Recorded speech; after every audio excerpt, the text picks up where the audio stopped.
All right. Hello. Looks like everyone can hear me.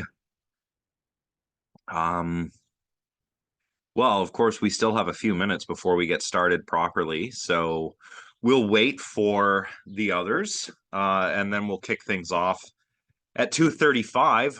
Today is, of course, the essay writing lecture, so I'm going to tell everybody all about how to approach the essay topic proposal and the final paper as well. Before that, for those of you who are here, how was everyone's long weekend?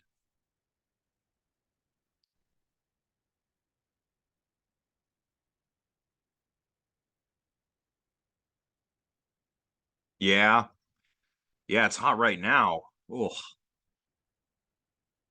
yeah, this heat is brutal. I think after class, I'm going to put in the old air conditioning unit. Oh, for me, it was not good because I don't know what happened, but I got sick with something. It was like either a really bad cold or a mild flu. I don't know what it was, but I was down the whole long weekend, and you know how it is when you've got an illness when it's hot. It makes it even worse somehow. So yeah, it's getting a little hot for me. But yeah, away she goes. I think the beginning of June is actually supposed to be a little cooler. I was just looking at the long-term forecast. I check the weather the most when it's ridiculously hot out. So on a day like today, I'm checking it like every hour to see if the temperature's going down. But in the winter, it's like I'll check it if I get like a blizzard warning or something, and that's it. I'm definitely a winter person. Yeah. Oh, it definitely feels like that, Kim. Yeah, it feels like that in my place. But the good news is we might not all have to sit here in the heat quite so long as usual because after I go through the instructions, I guess we can say. We'll take a little break. That won't take as long as our usual lecture material, and then we'll come back and we'll just brainstorm for a little bit about potential essay topics, research questions, and other questions or concerns that maybe my instructions don't address that you're curious about. So I don't see us going a full 3 hours today. Um, So I guess I might as well begin to get started. So let's share the old screen and let's open up slides, which are right here.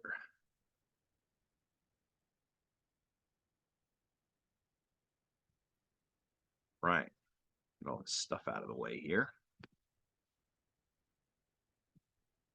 So this is all about how to write a philosophy paper.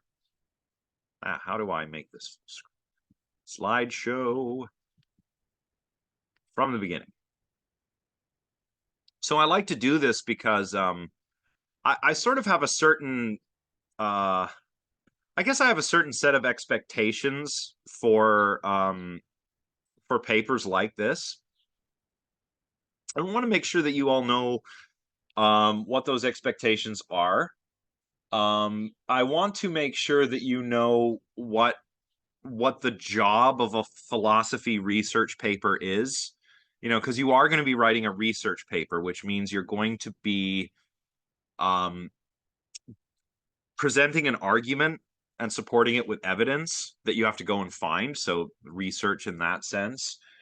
You might make a claim and defend it. Again, you're going to need some evidence for that. You might want to answer a research question. Obviously, you're going to have to do some research to do that. So, uh, the key to this assignment is to present an argument to try to convince the reader of something.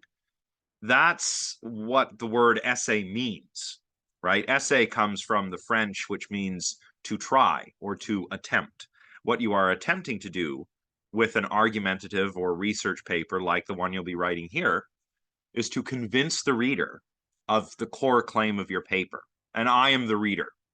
And Karanvir, our TA, he is also the reader. So you want to try and convince us that what you are arguing is true. So there will be no survey papers or, there's nothing that's going to be extensively literature review or survey. The key to this assignment, the key to doing well in this assignment is to present an original argument or some original piece of research. And it doesn't have to be mind-blowing or world-changing, obviously, but that's the job of a philosophy paper, to try and answer a question and convince the reader that you have answered it correctly. So that is very important for this assignment. So I'll just mention that right off the bat. Now, you will be required to submit a proposal for your paper, which is due at the very end of this month. So the end of next week. So we don't have a quiz next week because this week we're not covering any textbook material. So there's no quiz next week, which means you're going to be working on this instead of studying for a quiz and writing a quiz. This proposal is going to be worth 15% of your grade. And I think that you should aim for 500 to 750 words in length. Most people, when they're writing this, get to 500 words or a little bit less, and that's okay. Some people like to say a little bit more in their proposal, and that's fine. But your upper limit should be about 750 words. I do have a template, which actually, why don't I show you? Why don't I show you how to find the template? There is a template that I want you to use for this. If you go to the course table of contents on Brightspace, as I am doing now, and you scroll all the way to the bottom here, and you'll find the Helpful Materials module. And there you will find this template. Now, if we look at the template, we can see that, this also provides some of the instructions. You want to fill in these blank spots here, put your name, put your student number, put the assignment due date, leave this stuff, obviously.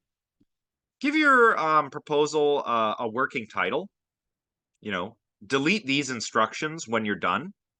And I'll come back to this, but these are the areas that you're going to want to fill in your proposal. And on the last page, I want you to include references that you have gathered or that maybe you're thinking about using. I'll come back to this in a moment. But that's the template. That's how to find it. And do use the template. Some people don't. I don't know why people don't. The template makes it easier for you and for me and Karanvir to evaluate them. So it's easier for you to write using this template, easier for us to evaluate your writing with the template. So you can easily include all your student information and give it a catchy title. The placeholder things are there in that template. So feel free to use those. You're going to have to definitely clearly state the topic that you want to discuss and articulate either a thesis statement or a research question. And I'll say more about what those are in a moment. And of course, as you can see in the template, you're also going to want to give me this preliminary bibliography. Doesn't have to be big. Definitely use the course textbook as a start. And whatever other sources that you've gathered. Another thing that Karanvir and I will be doing when we evaluate these is recommending directions for you to go in terms of your research. So if one of us can think of a source that might be helpful for you, we'll probably suggest that to you. Or if we can think of an area within the literature that might be helpful for you, we'll make that recommendation too. So the bibliography or the references section in your final paper is going to be hopefully larger than the one in your proposal. The one in your proposal doesn't have to be finalized. It's just to show us that you're, already kind of doing some of the research work, right?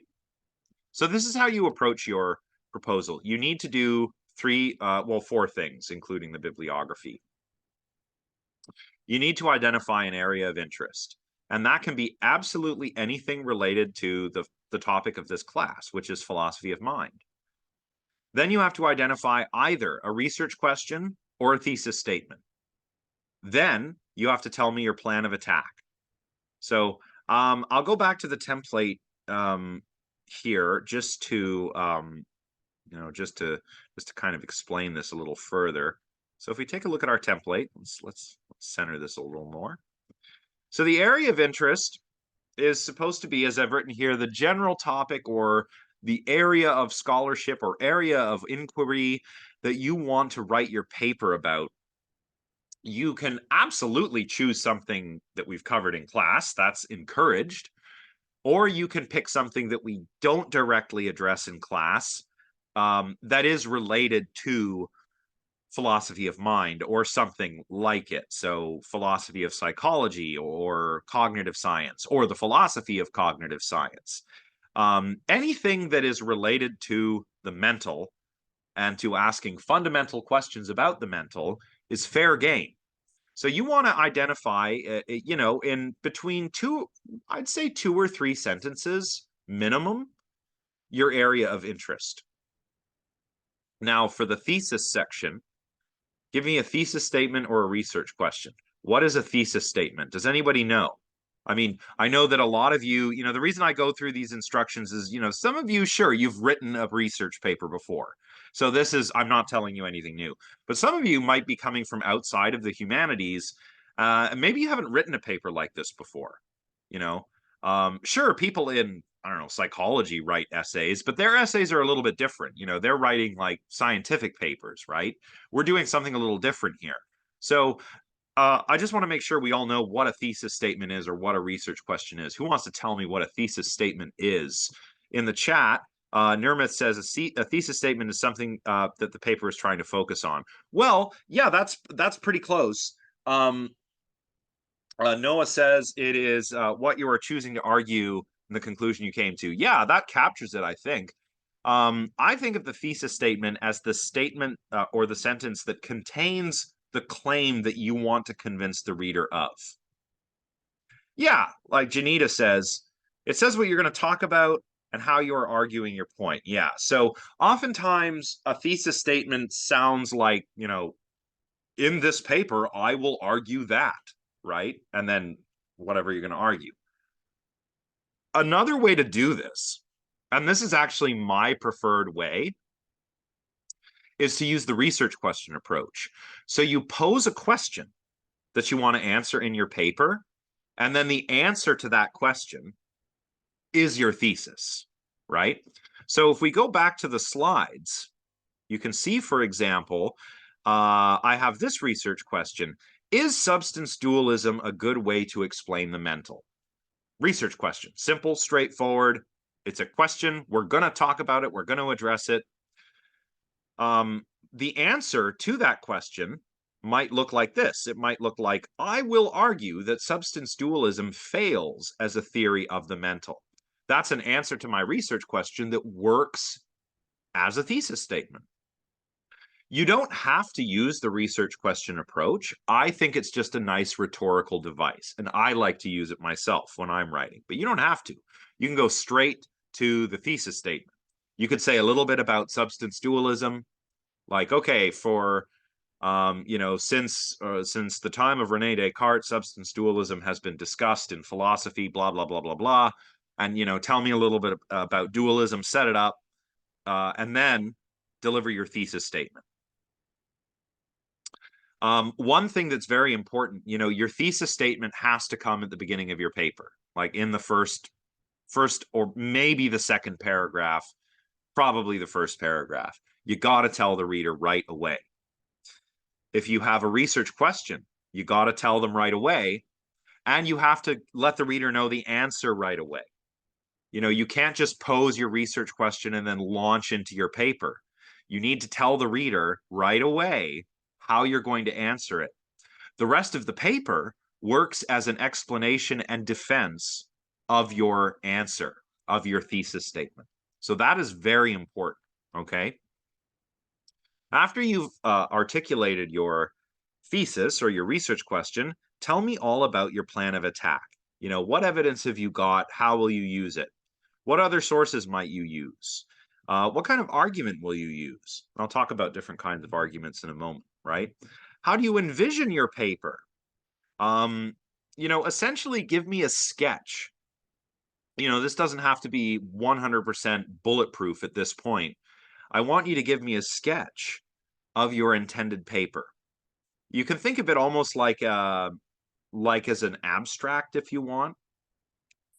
Another way to think of the entire proposal, by the way, is as the beginning of your paper, not just the beginning of the writing process, but something that you can turn into the start of your paper. After you receive my feedback or Karanvir's feedback, you apply some edits, you get rid of these subheadings, you edit this to go from a proposal sort of voice into an essay sort of voice, and then you've got the first couple paragraphs of your paper, right?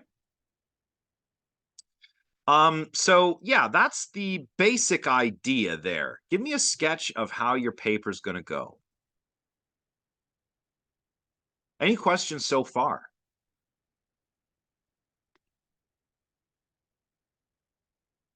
That's all I have to say about the proposal for now, but I can take additional questions as we move along. And a lot of what I have to say about the essay, I think will also apply to the proposal in terms of writing and research instructions, right? So, if you think of any questions as we go, let me know. Just stop me. Raise your virtual hand if you wish, or jump in the chat. So you're writing the proposal. You need to tell me your area of interest, your thesis, research question, and a plan of attack, plus a preliminary references section. You get our feedback, and then you want to turn that into the start of your paper. The papers will be due on June 27th, which is the last day of the examination period. That is because your essay works as your final take-home examination. Now, in the course outline, I indicated that the essay should be 2,000 to 2,500 words, but I've decided that that's too much. I think I would like to see 2,000 words max. So consider that the upper limit, 2,000 words. That's not including the bibliography or the references section. I mean, if you go a little bit over that, it's probably okay. As long as there's no repetition and everything that you're doing, serves your argument in some way, I think it's okay to go over a little bit. But just for your benefit and ours, don't go too far over, right? There's no need to. I'd say a lower limit. Definitely you don't want to go under 1,500 words. But yeah, I all the essays in my previous courses were 2,000 to 2,500, and I'm grading so many of them, and I'm just thinking like, I should just make these shorter papers. So that's what I've decided to do. But I forgot to make that change in the course outline. So just consider 2,000 words a sort of soft upper limit. And the good happy medium is going to be somewhere in between 1,500 and 2,000 words. And that's still a lot of words, right? So yeah, since it doubles as a take-home exam, that's why we can make it due on the last day of the exam period, which means after you get your feedback, you can start working on it during class, sure, but then you also have a couple of weeks once class is ended, during the exam period when you can kind of put the finishing touches on it. No, there's not really a minimum for references. But I do think that there's an ideal number. I think you should aim for 4 or 5 to start with. And one of those can, of course, be the textbook. And some of the others might be primary sources referenced in the textbook. So, you might want to talk about chapter 2. Say you're writing on substance dualism, you're going to use Kim chapter 2. You should definitely use Descartes' Meditations. So that's two sources right there. Maybe you want to use some of Descartes' correspondence with Princess Elizabeth. That's a third source, right?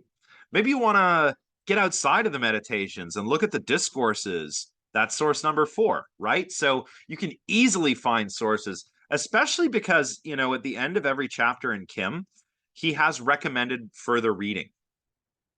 And those are always kind of germane to the topic of the chapter.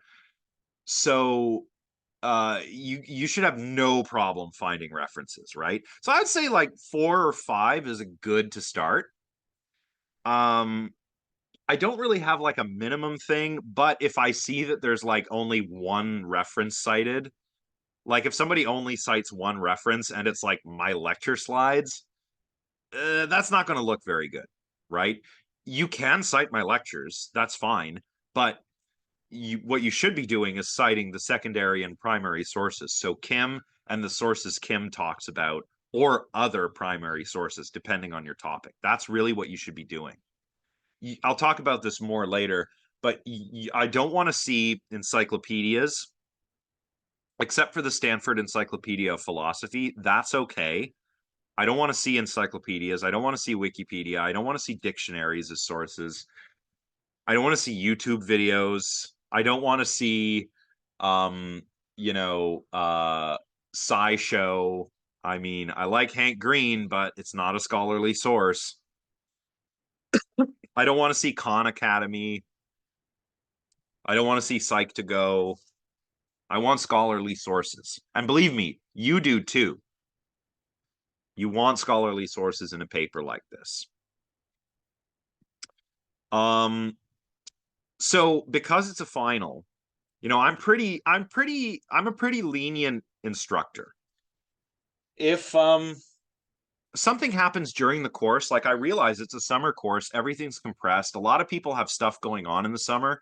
So, if you're in a different time zone and you mess up a due date, or if your computer breaks, or maybe you get sick, maybe some kind of emergency situation arises, I'm pretty accommodating as long as you let me know. And that goes for the exam. If you're late, but you're like, oh my God, professor, my computer exploded and I have a backup, but I need to go and get it from, so and so's house. I need an extra day or two. Just tell me, I won't dock the marks. But if you just submit your essay late without having communicated the reason to me, before the due date, I will dock your essay 10% per day. So here, this is a bit old. Like the extenuating circumstances used to just be illness or bereavement. Since COVID, Carleton has really lightened up on this. If you're having a personal emergency, that's not illness or bereavement. I mean, like, what if your house burns down, right? I mean, hopefully not. Um, but what if something crazy happens? Your house burns down. Your uh you've been selected to be the surprise participant on Jeopardy. I don't know. Yeah, just let me know if you have something like extracurricular, right? You got to go play on the soccer team. You got to go to the chess tournament. Um maybe you're in a band and you've got a gig, right? I get it. Or maybe your boss at work is being a jerk and won't give you time off to work on your stuff, right? I get it. I've had to juggle this stuff before. Just let me know. I'm very lenient with this, and Carlton has lightened up a lot too. And if you're sick, by the way, or if there's some kind of personal emergency, you don't need a doctor's note anymore. You just need to fill out the self-declaration form. Send that to me and we're good. All right. But let me know before the assignment is due. That is all I ask. Oh, that's something I never thought of. Yeah, jury duty. Because you kind of I think you have to do that, although not if you're a student. I was called for jury duty once, but I was in school. and I was not living where like I was in residence, but I still had my ID still had my home address, and I just had to say I don't live there because I'm in school, and they were like, "Oh, okay." You know. Yeah, I don't remember the process being too brutal for me, but this was like, geez, this must have been like 15 or more years ago. This was like way back when for me. Oh man, I'm making myself feel old now. Um, but yeah, you never know what's going to happen. So, no matter what, I'm going to be lenient if you let me know. Just let me know. Just that's all I ask. Keep me in the loop. I'm not the kind of guy who gets mad like if a professor's like or if you're like, "Oh, professor, this happened and I'm so sorry." And no, don't be sorry. Stuff happens. I get it. Um I just want to be kept in the loop. That's all. That's all. I'm not one of those grumpy professors, that's for sure. Not that there are that many of those anymore. But I've had grumpy professors, and man, they don't make life easy, right? As far as the format goes, you can just use the defaults in MS Word. I forget what the defaults are now. They used to be Times New Roman 12 point. Now I think it's 11 Calibri or Arial font. Just use the defaults. Reasonable font size. Please double space. Um, since the pandemic, I haven't really graded paper copies of anything, but I will tell you that double spacing still makes it easier to read a paper, especially when you're staring at a screen all day. So please do double space your papers. Um, Submit in Word, so that's Doc or DocX, or PDF if you don't use Word. Maybe you're a Mac user and you've got whatever Apple's answer to Microsoft Word is. I don't know. That's fine, but just submit in one of these two formats. I cannot open other file formats, and I'm not going to bug you if if you submit like a pages file. I'm not going to chase after you um to submit the right kind of file. Um, so submit in Doc or PDF. And by the way, excuse me, I'm still shaking this cough. By the way, you all have access to Microsoft Office for free because you're Carleton students. Did you guys all know about this? Because I always have some students every year who don't know this. But in case you didn't know, what you can do is like you download the Microsoft Office 360 app, and you get all like PowerPoint, Excel, Word, some other stuff. Download that, and when it asks you to log in, you log in with your My Carleton One credentials, so your student email and your password. And yeah, it's totally worth it. You're right. Like it comes with like you pay tuition for this, right? So take advantage of it. It's so worth it. Like I haven't paid for Microsoft Office in years. It's awesome because I had it for years for free as a student. And now that I work for Carleton, I still get it for free. So it's awesome. Like why pay for stuff? Don't pay for stuff if you don't have to. You're students. Let's see. Took me 2 years to find out. Oh, geez. Oh, yeah. See, that's what I want to avoid. So, like, that's why I tell people this because, when you first get here as a student, I think it's in your orientation materials, but after that, like, if you don't notice it when you're reading through that stuff, like, people forget. So, yeah, you absolutely get it for free. And there's probably instructions on all of this on the Carleton website. So just Google Carleton University Microsoft Office, and you can get yourself set up. Yeah, yeah, that's good. So in case you didn't know, now you know. So submit in that format. There's no reason not to because you can all get Microsoft Office for free. But even if you have to use something else, just convert to PDF. And I can open PDFs. I can open PDFs till the cows come home. Definitely include a bibliography and cite your work properly because you must avoid plagiarism. Now, all of this counts as plagiarism. Any and all use of generative AI. So, for example, ChatGPT, but also any clones of ChatGPT. Don't be using a Grok or something, or well, don't use Grok anyway because it's Elon Musk's weird baby AI thing. But don't use that.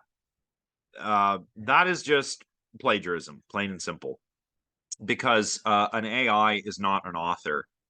And also, you're submitting the work of a machine as your own. So that is definitely plagiarism. Just don't do it. It's not worth it.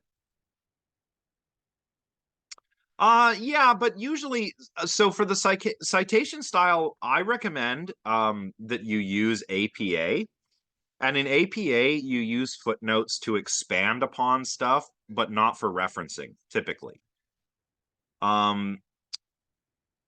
APA uses parenthetical referencing. You can still use footnotes for explaining stuff, but you see footnotes for citations in other styles like Chicago, which you can use if you want, but I think APA is more straightforward. I'll say more about this shortly. So no generative AI, just don't do it. And by the way, if you get caught committing plagiarism, that's academic misconduct. That goes on your transcript. So that follows you. It's kind of like if you have a criminal record. I mean, I'm not saying plagiarism is like murder or anything, but if you have a criminal record, that stuff follows you for your life, right? This follows you. Uh, Maybe you want to apply to grad school one day. That's going to be tough if you have an academic misconduct report on your transcript. Some jobs want your transcript, right? If you're applying for really fancy jobs, they might want transcripts. And it might not go well if they see there's academic misconduct on your transcript. So, yeah, and I think that's fine. Like if you've written on a topic elsewhere and you want to keep writing about the same topic here, you can cite yourself. That's fine. Yeah, just make sure you're citing properly, right? Don't just take that essay, change the course info, and resubmit it here. That's not allowed. But you can cite yourself and continue to develop the ideas in the previous paper. I've done that before. Like I did that in grad school. I'd have like a paper I wrote in this class that I was like, I really want to keep working on this topic. So I'm going to write another paper that kind of like continues on, but I'm going to cite, the old paper. And that way it's like, a series of papers rather than just taking one paper and reusing it. Right. So yeah, that's fine.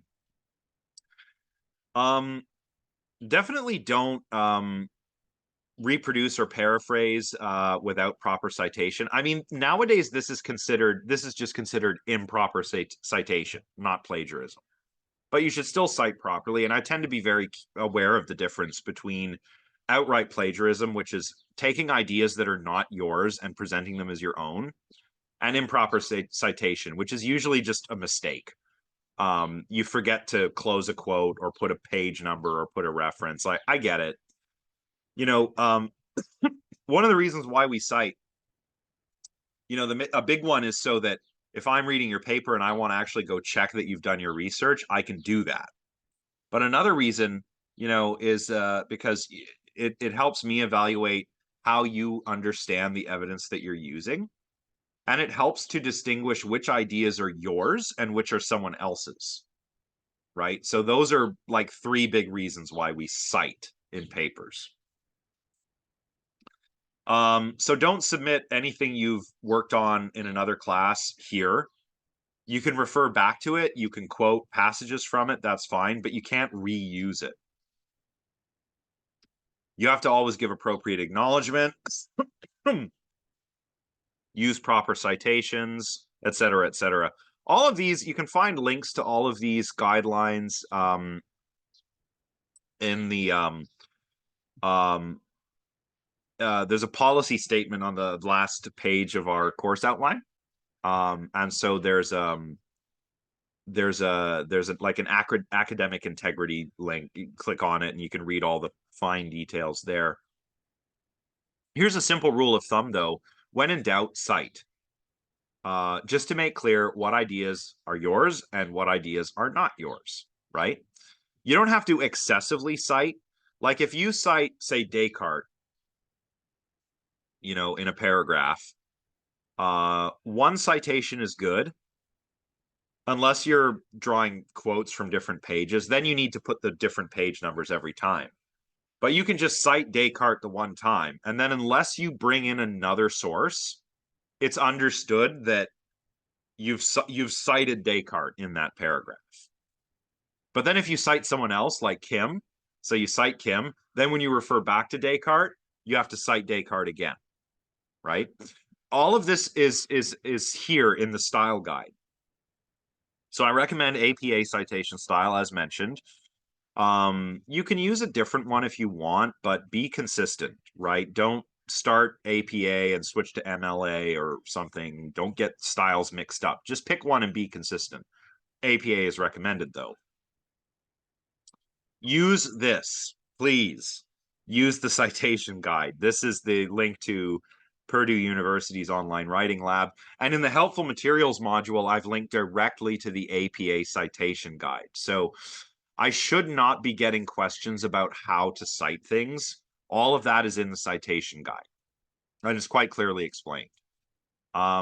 But there's no reason not to cite properly because, all of this is online, it's free, and I've given you multiple ways to access it.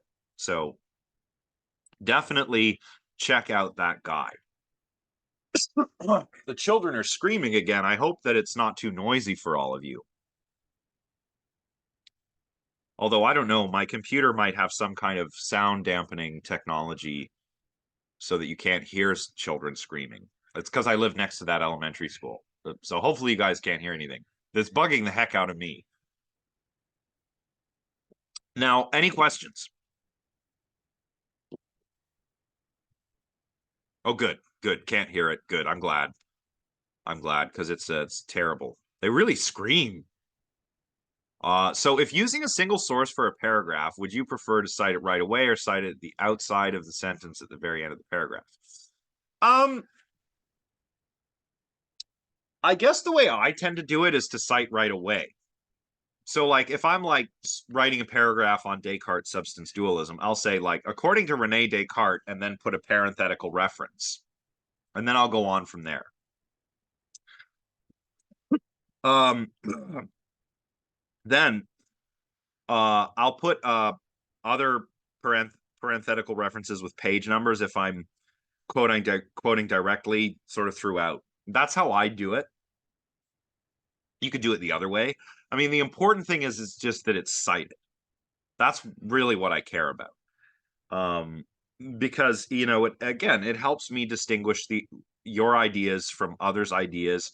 It helps show me that you understand the evidence you're using in your argument, which is important for doing well on an assignment like this. Okay. Oh, sorry guys. My voice is starting to go. I haven't been talking very much over the weekends because I was sick. So now that I'm talking more, I realize how sore my throat was from this illness. Okay. What kind of paper can you write? Well, one kind of paper is a survey paper, but you won't be writing a survey paper. A survey paper just surveys a topic, It tells you all about a particular area. You won't be writing a survey paper, but you will have to do some surveying, right? A lot of papers have a survey or literature review component to them.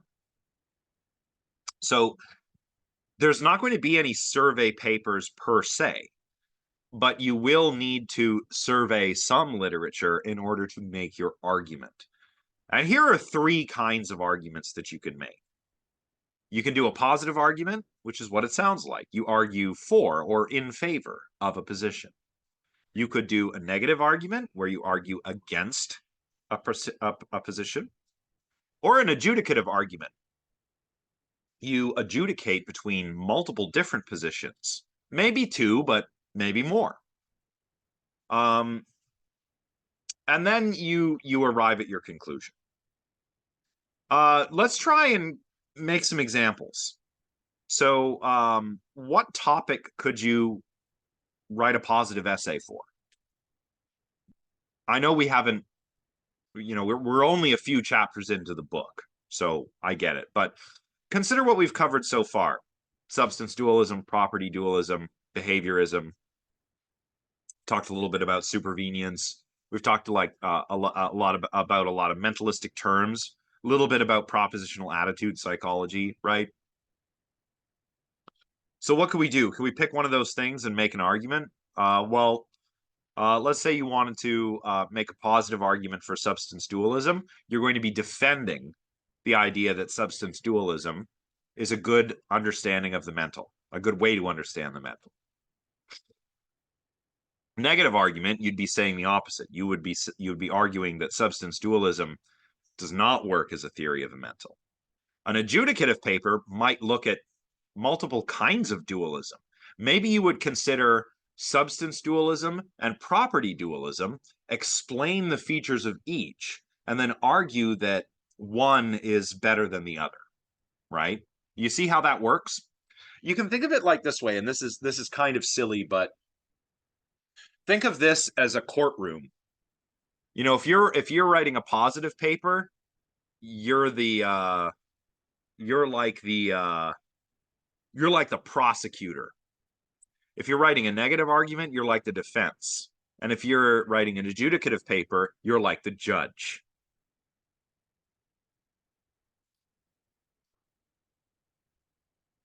Yeah, Aldwin, I would say that's a good positive argument. That's a good example of a positive argument. I wouldn't use the term great theory. I would say that it is ideal or works better than others. Of course, you could always say it is correct. You could always try to argue that it is the correct theory, right? But yeah, that would be a positive argument for sure. So if you're arguing for, positive, against, negative, considering multiple options, adjudicative, right? So those are three kinds of approaches that I like to make students aware of. Now, who remembers this? The 5-paragraph essay. Anyone have to write one of those in high school or sometimes even in college writing classes? If you've gone to like technical school, community college kind of thing. Yep. Ton of them in high school, which is unfortunate in a way. Yeah, the prison walls of right. That's a good way to put it. Yeah. This is a teaching tool. The 5-paragraph essay is merely a teaching tool. And like it's so formulaic, right? And the thing is, it's a tool. It's designed to try to get you to grasp how an essay is supposed to work. But it is only that. And the unfortunate thing about the 5-paragraph essay format is that people come out of high school thinking that that's how it's done, right?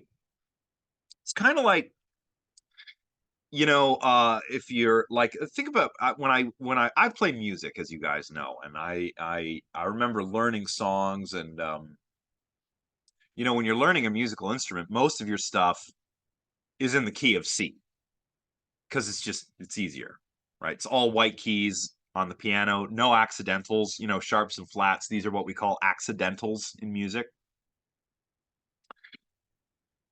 And then you go out there and you start learning more stuff, and you realize there are all these other keys out there that you can use. So the 5-paragraph essay is like, if you were to only play music in one key, but that would be boring. So it's just a teaching tool. You will use as many paragraphs as necessary not five. Don't limit yourself to one intro, three bodies, and one conclusion. Do not do that. That's against the rules. You do need to use an intro paragraph and a concluding paragraph, but don't limit yourself to those three body paragraphs. Use as many as necessary. And think of each paragraph, by the way, as a stage or a step in your argument. You know, your paper should have a flow to it. And each paragraph has a job to do. And each sentence within each paragraph has a job to do as well. You know, essays are really like a well-written essay is a very intricate thing. There is nothing unnecessary. There's no you could say like in a good essay, like in an A plus paper, there's no fat on it. Like, you know, when you're eating a steak, you want a good steak. Or maybe you don't eat meat. Maybe you, well, it's hard with vegetables because they don't really have fat and gristle and things like that on them. But pretend you're about to eat a steak. You want a steak that's like all steak, right? You don't want like gristle and fat and all that nasty stuff. I mean, some people are into that, I guess, but not me. You want a steak that's mostly steak, right? Same with an essay. You want an essay where every sentence does a job, every paragraph does a job, and there's no repetition. There's nothing there that doesn't serve your argument. Uh, you know, you don't want any fat on your essay. Just like, you know, if you're eating a steak, you want a nice solid steak without a bunch of you know, stuff that you're not going to eat, right? Okay, so that's the format of your essay. Any questions so far?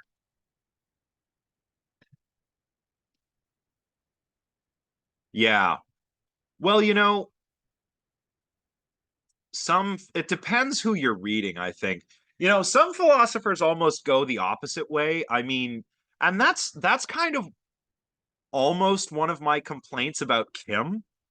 I mean, Kim, or he was, he passed away a few years ago. You know, Kim's an excellent philosopher. His writing is dry. Um, and I think there is something to be said for sprinkling in little bits of, you know, if your essay is a steak, you want a steak that's all meat, but you also want some seasoning on that steak, right? Um, there's no seasoning in Kim's writing, or at least there's not enough. Um, somebody like Daniel Dennett, who also we lost very recently. So yeah, that's a shame. I'm sorry to make you hungry, but like Daniel Dennett has like the perfect amount of seasoning on that philosophical steak. You know, I'm hungry too. Maybe that's why I'm talking about food so much. But you don't want to go so far that it's just all irrelevant nonsense that doesn't serve your argument. But you also want to make it interesting. You know, I actually do think that papers should be fun to read. Um, because otherwise, why read them, right? Um, so you want it to be substantial and well seasoned, I guess we could say. Make sure that everything in your paper serves a purpose. And always remember that the purpose of an essay is to present an argument. So, as I said, like with a proposal, you know, you pick a thesis, like a position regarding the theme of your paper, an answer to a research question, what you want to convince the reader of, and put that in a thesis statement. And your entire paper is going to be about defending the answer to your research question or defending your thesis. That's what an argument is. You know, an argument, I'm sure that you learned this when you learned about the 5 paragraph essay, but an argument isn't like a fight you have with a friend. An argument is not a flame war on the internet. An argument is what you do to try to convince somebody of what you are saying using evidence and sound reasoning. Arguments consist, by the way, like proper arguments, and you can see this in Kim. This is one thing that Kim is really good at, is kind of formalizing these arguments. Arguments have premises and conclusions. And the nice thing about arguments in philosophy is that if the premises are true and the structure of the argument is logically valid, then you're guaranteed to come to a true conclusion. That's the nice thing about an argument. Can't go wrong if you do it right. Now you don't have to give your arguments like Kim does. Kim does it, kind of formally. He does it in plain language, right? But it's still very like premise one, premise two, premise three, conclusion. You don't have to do it that way. You can do it just entirely in prose, which is, as a matter of fact, the way I like to argue. I'm a real plain language guy. I don't really dig formal logic. I mean, it's great. It's just not my thing. I'm really more of a natural language guy. Ordinary language philosophy, right? Like there are early Wittgensteinians and there are like late Wittgensteinians, and I'm in the latter camp, I guess. But forgive my digression. Um, your argument needs to feature premises and conclusions. If the premises are true, and if you don't commit any errors of reasoning, you probably got a pretty solid argument. You want to avoid these fallacies, and you want to avoid unclear writing. And remember, you can also do this by framing things in terms of a research question, and that's fine too. So, what's on the next slide? I just wonder maybe we should talk about fallacies. What is a logical fallacy? There are two broad types, formal and informal. And in this paper, you're going to be more concerned with informal fallacies. So formal fallacies happen when we're making mistakes in, like when we're doing formal logic, which we're not doing here. Informal fallacies are more like everyday errors of reasoning that we make. What are some informal fallacies? Let's review them so that we know what to avoid. And we're not going to come up with an exhaustive list, but let's come up with some so that we know what to look out for and why they are considered fallacies. Straw man, yes, straw man would be a great one. So straw man, well, Jack, do you want to tell the class? Yeah, I mean that's basically just when you kind of like misrepresent um, your opponent's position, I guess. I'm thinking, I guess, primarily like about dualism. I think that happens a lot when we talk about dualism. We kind of are uncharitable to start, and then it kind of what you're attacking is just not even that strong in the first place. That's true. Yeah, and I mean that's where the word comes from, right? It's like instead of addressing the actual argument of your opponent, you set up a weaker version, an argument made out of straw, and then you knock that down. You don't want to do that. You definitely want to avoid that. Yeah, you're right. Affirming the consequent is more of a formal fallacy.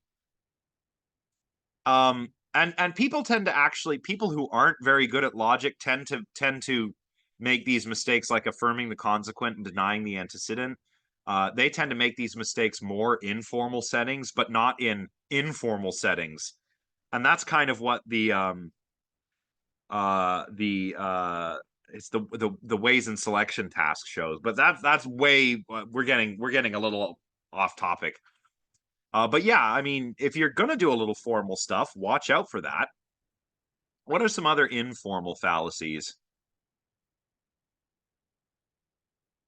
I'm try and turn my volume up here because those children are screaming a lot. Black and white. Can you say a little bit more about that?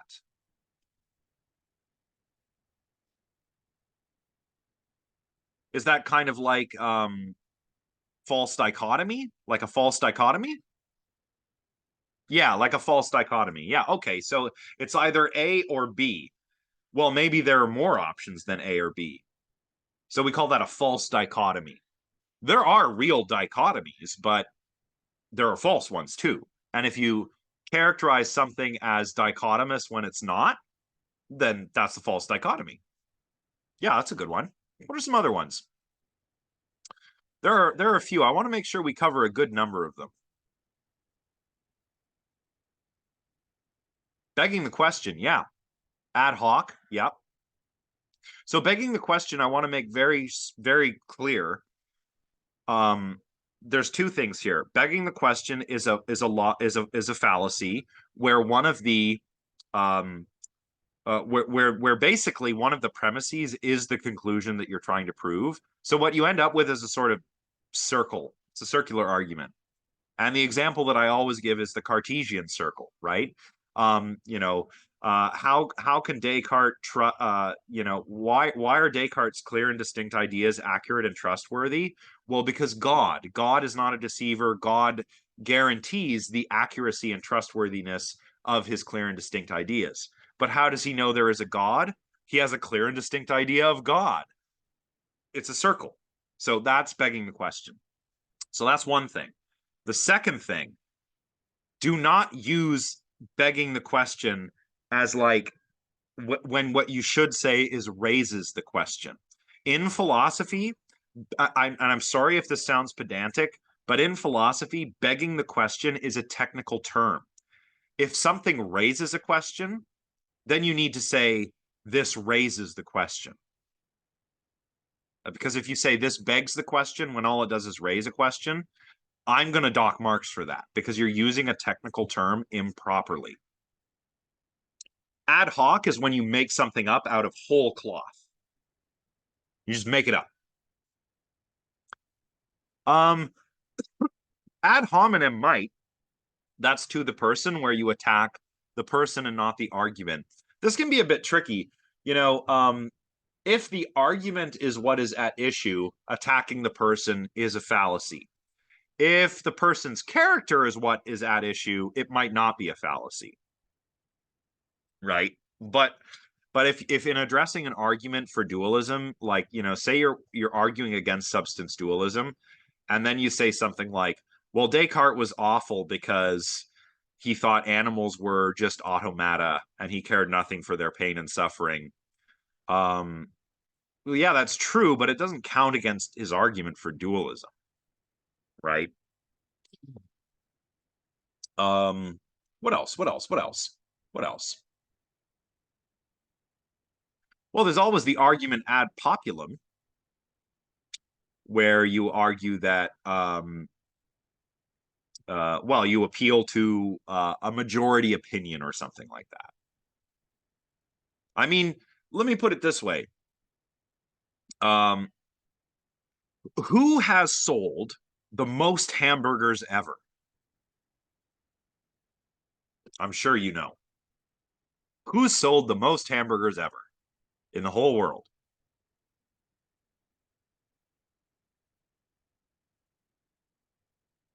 Yeah, Ronald McDonald.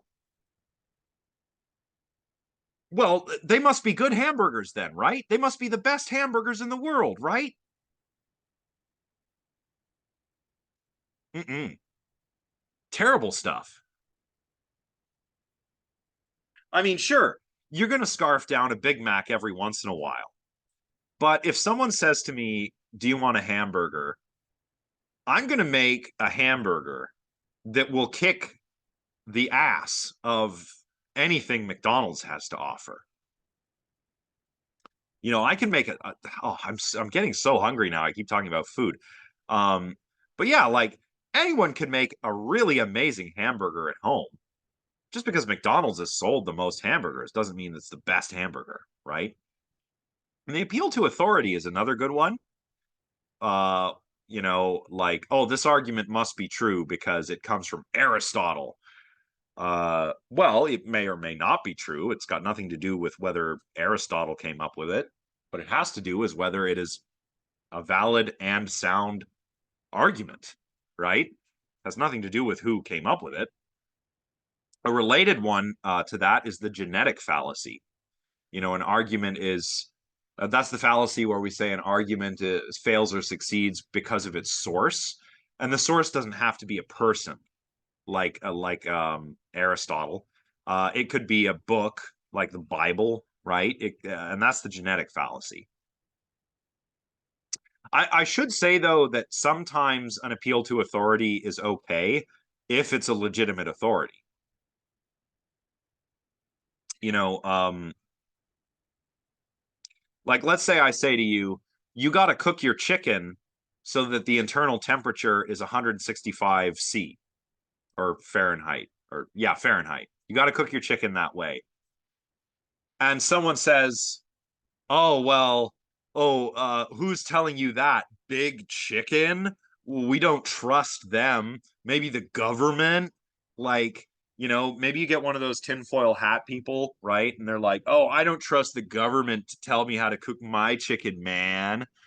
Yeah, okay, but like the people that tell you to cook your chicken to the right temperature probably are a trustworthy authority, right? So it depends. It depends. The appeal to authority can be a little tricky. Um, the naturalistic fallacy, something is good because it is natural, right? Natural things are good, right? Natural things like clean water and sunlight and nice fruits and vegetables. These are good things, right? Because they're natural. So everything that's good that's natural is good, right? Well, no. I mean, tobacco is natural. It kills people all the time. The hemlock that Socrates drank, 100% natural. Um, great white sharks, natural, natural killing machines, right? Um, so just because something is natural doesn't mean it's good. I mean, earthquakes are natural, volcanoes are natural, all the natural disasters are natural, and they can be very bad for a lot of people, right? So just because something is natural doesn't mean it's good. That's good. I mean, there's lots of others. You can actually go just Google informal fallacies, and you'll probably find some good lists of informal fallacies that you'll that you'll want to watch out for. Okay, I'm gonna try and finish these slides. Oh, a poster, yeah. That's what you need to get yourself. If you are a philosophy student, get a poster with the fallacies on it, or print out a page and put it there on your desk so you know what to look out for. So again, this is what you want to do. You know what, I can kind of skip most of this, but in your intro, you're going to turn your proposal into your introduction. So describe the area of interest, your research question, and the answer to that question, or your thesis statement. Tell me a little bit about how the essay is going to unfold. Then again, in the body, that's where the actual magic happens, where the argument takes place. The conclusion is very much a re-summarization or a restatement of your introduction. In your introduction, you're going to write like, in this paper, I will. And in your conclusion, you'll say things like, in this paper, I have, right? Let's see.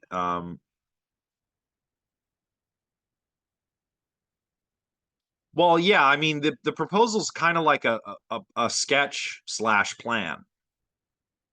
The essay is bringing that to completion. So the proposal can be pretty bare bones, right? But the essay should fill it out a lot. And of course, the idea is, you get our feedback. So you'll have guidance in turning the proposal into the paper. Definitely. I think I like to say something about the kind of language you should use. I actually think you should keep it as simple as possible, but no simpler. To paraphrase Albert Einstein, use plain language. Don't try and sound too smart by using big words. Use big words when you need to. And when you do, use a thesaurus or a dictionary. Do not use these as sources. No, no, no, no, no.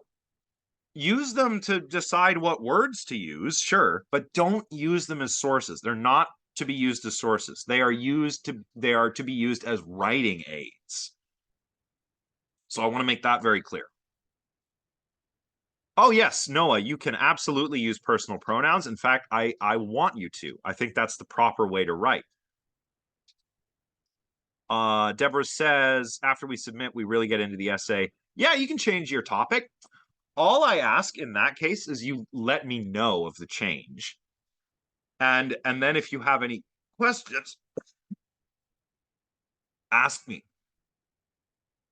Because like we're giving you feedback uh with the intention that you write an essay on the same topic that you wrote your proposal on. But if you change topic and you want and then you should still consult with me or with Karanvir to get a little guidance. So yeah, that's fine. Just make sure you talk to me. Uh, so yeah, use a thesaurus, use a dictionary as a writing aid, not as a source. You can absolutely use the first person pronoun I, right? In this paper, I will argue that blah, blah, blah, blah, blah. This whole not using I in a paper is because of your high school English teacher. That's what it is. If students learn to write their papers in high school philosophy classes, I think far fewer students would have these concerns. But it's probably your high school, they were probably a great English teacher, but it's definitely your high school English teacher's fault because in English papers they discourage the use of the first person pronoun. Likewise in history papers. In philosophy we do it all the time. It's kind of the standard in philosophy. I think it's really stupid to not write in your own voice. And the first person pronoun allows you to do that.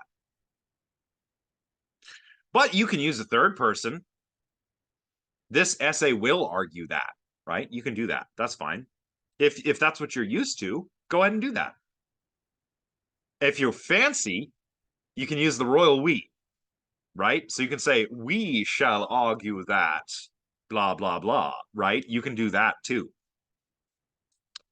One thing I caution is semicolons. A lot of students tend to use these wrong. They use them as regular colons, or they use way too many of them so that you just have like a giant paragraph long sentence full of semicolons. If you're going to use semicolons, make sure you're using them properly. Likewise with all the other punctuation. Watch out for other problems. A lot of the things that sink a paper really are to do with they really are like technical issues. Grammar, spelling, punctuation errors. So comma splices, sentence fragments, run-on sentences, parallelism, spelling mistakes, incorrectly used terms, right? These are going to bring your mark down. I have some do's and don'ts. Write for an intelligent layperson, someone who is not necessarily in the know. No, pick a style, first or third, and stick with it. Be consistent. Consistency is key, I would say. So write for an intelligent layperson. What that means is like assume that the reader is smart, but that they don't know anything about the topic. So that if you introduce a technical term, you have to explain it. And this is to show me, even though I know what all this means, you got to show me that you know what the concepts you're using mean. So that's why you need to explain. That's why you need to assume that you've got an intelligent but uninformed reader. Explain clearly and simply, but don't dumb down.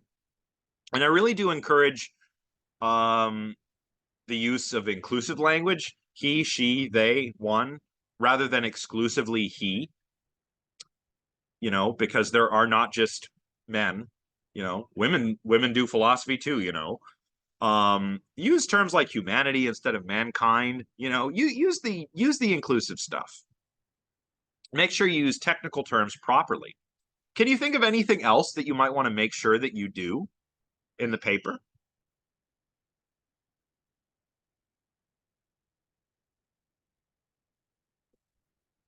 You want to probably be charitable with if you're arguing against a position, you want to use the principle of charity.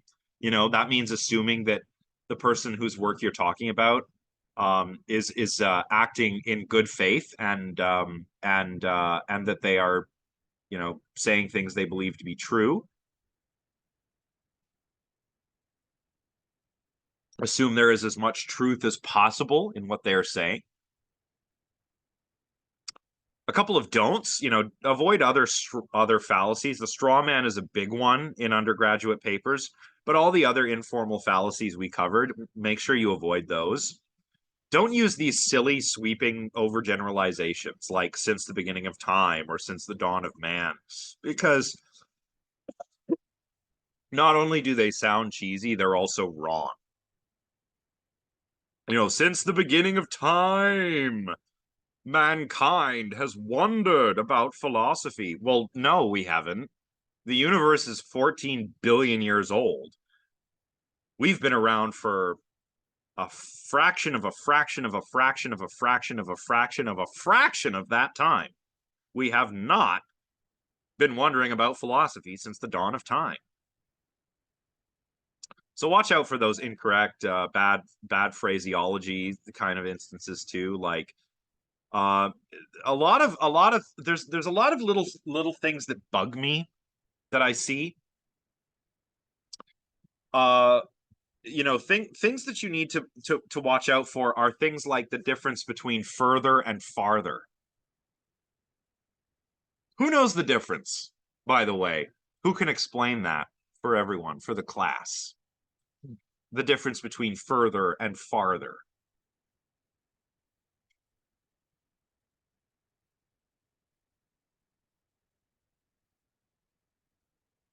Maybe we don't know. Okay. Well, farther, the word farther always relates to distance, like physical distance, and further is figurative. Like I ran farther than the next racer because I ran a greater distance. But if you wanted to say like I took the argument further than my predecessor, while I extended someone's arguments, it's more figurative. It's more of a matter of degree. Watch out for the difference between less and fewer. Who knows about this? When do you say less? When do you say fewer?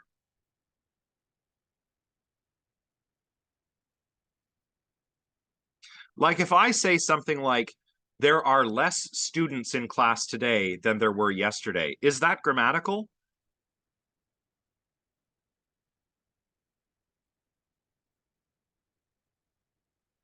It is not grammatical.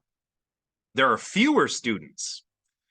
Fewer should be used when we're dealing with countable things and less with non-countable things. So if you can count the things discretely, use fewer. If it's a matter of degree, the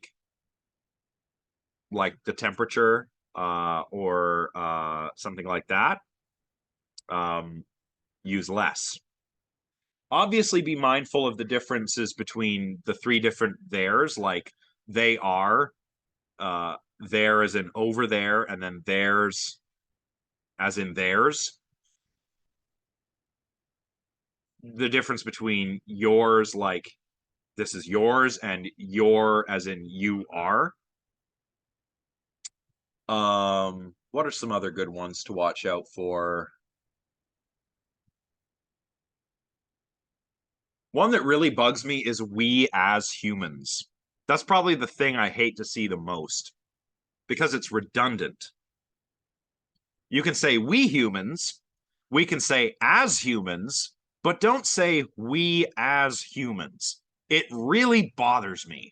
It gets my little grammatical neural networks firing. Don't do it. So let's see, less and fewer. Oh, it's and it's, like there's it's like its own, and then it's as in it is. Make sure you know the difference between those. Little things like that. Can we think of any other examples of poor phrasing to watch out for?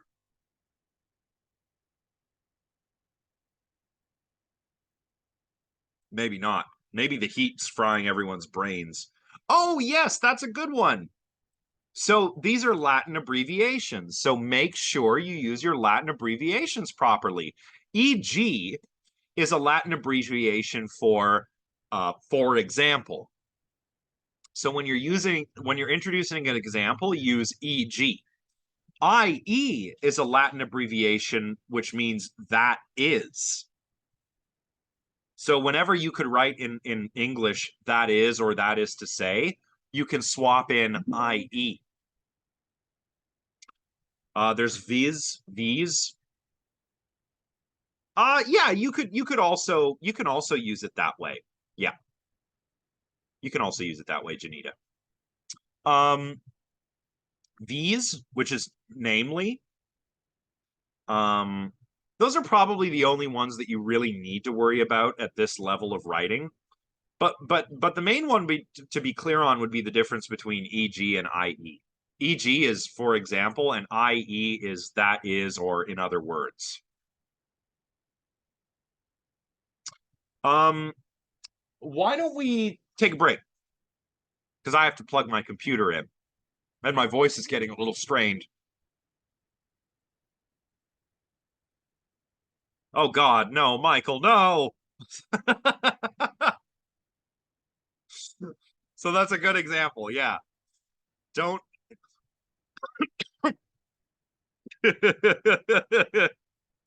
Yeah, just don't do that. Do the opposite. Michael knows. Michael will be able to do the opposite of that. But that's a good example of the kind of thing I don't want to see. But yeah, very nice, very creative.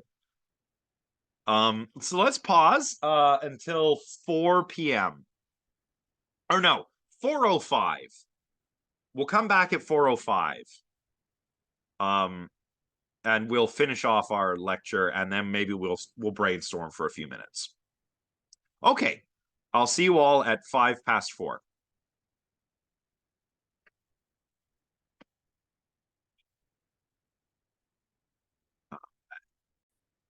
Okay, here we are. I'm back. I have moved upstairs where it's even hotter. Um, Probably a bad idea, but we just have a few more slides to cover, and then I would like to spend a couple minutes talking about topics. We're not going to come up with an exhaustive list, but maybe a few examples of topics, which will illustrate the sorts of topics that I think can work for an essay like this. And I hope that you won't be shy about offering your ideas, right? Collaboration, especially when it comes to generating ideas, can be very good. Often we can come up with things together that we would never have come up with on our own. And and that's kind of like the nature of work in general today. Um, any kind of brain work, as Bertrand Russell called it, any intellectual work, I think, is served by collaborating. So we'll come up with some cool ideas together. Now, for your essay, don't worry about it being absolutely bulletproof. It doesn't have to be bulletproof. It just needs a convincing argument. You need to use the evidence you've gathered, as well as sound reasoning, to convince me or Karanvir that your argument is true. And as I mentioned earlier, you want your paper to have a flow to it. You want each paragraph to be doing a job, and each sentence within each paragraph to be doing your job. And you also want each sentence to flow naturally from the next. You don't want to suddenly switch topics. Make sure that the entire thing unfolds in a way that makes sense. The quiz 2, well, quiz 2 is due Friday, not tomorrow, but it is covering Um, it is covering the chapter on substance dualism and the chapter on behaviorism. And I can tell you that one of the short answer questions is about chapter 2, and one is about chapter 3. So it's only one short answer question for each chapter. So make sure the writing flows. Make sure it also flows by reading it out loud to yourself. This will help you catch errors. This is a really good trick that I think everyone should take advantage of. If you print the paper out and read it out loud, you will catch errors that you miss when you're just reading it on your computer screen. I guarantee it. So you should do that. And you can even do this for a friend. Like if you've got a buddy in the class and you want to kind of swap papers and edit them for each other, that's great. I think you should do that. And you can use the Discord server to connect with people that might be interested in that. So that's fine. I encourage that kind of cooperation. You can also read example essays that you find online, but you have to be careful that you don't accidentally plagiarize anything. Um, as far as identifying sources goes, like I've said, use the readings as a starting point. Um, you should, you can always start with Kim's chapters and use the further reading recommendations to identify more sources. You can use the Carleton Library. In fact, you should use the Carleton Library. So you're going to look for things like books, um, book chapters, academic papers that appear in journals. And again, we'll make recommendations where we can, but they've got to be scholarly sources. There are ways to use non-scholarly sources, but you don't usually use them as evidence.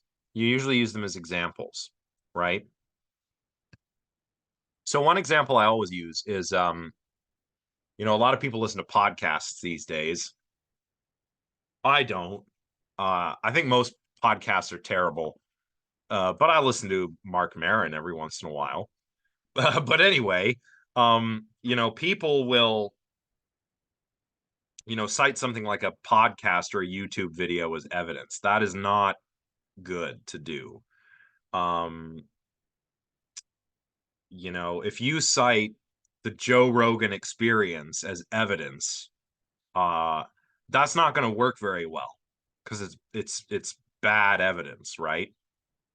But maybe if in a paper you're talking about online misinformation and you need an example, well, then you can cite Joe Rogan's podcast.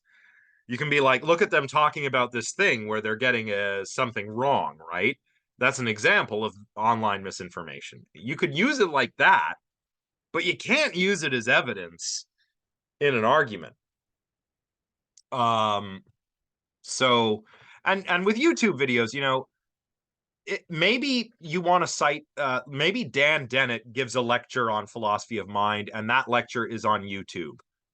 Yeah, you can cite that, but what you're citing is his lecture. You're not actually citing the YouTube video, like as if you were to cite like a Hank Green video.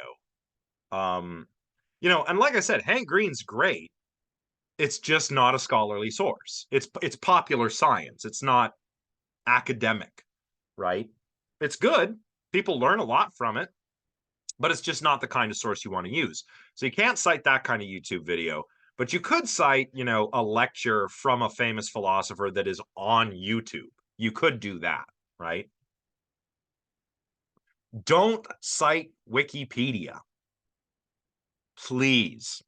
Like, don't cite any encyclopedias except the Stanford Encyclopedia of Philosophy. You can use Wikipedia for research. You can go down into the sources for the Wikipedia article, and there's some great stuff there. You can absolutely use those sources, but you can't use the Wikipedia article itself. And avoid encyclopedias altogether, except the Stanford Encyclopedia of Philosophy. Why do we avoid encyclopedias? Does anyone know?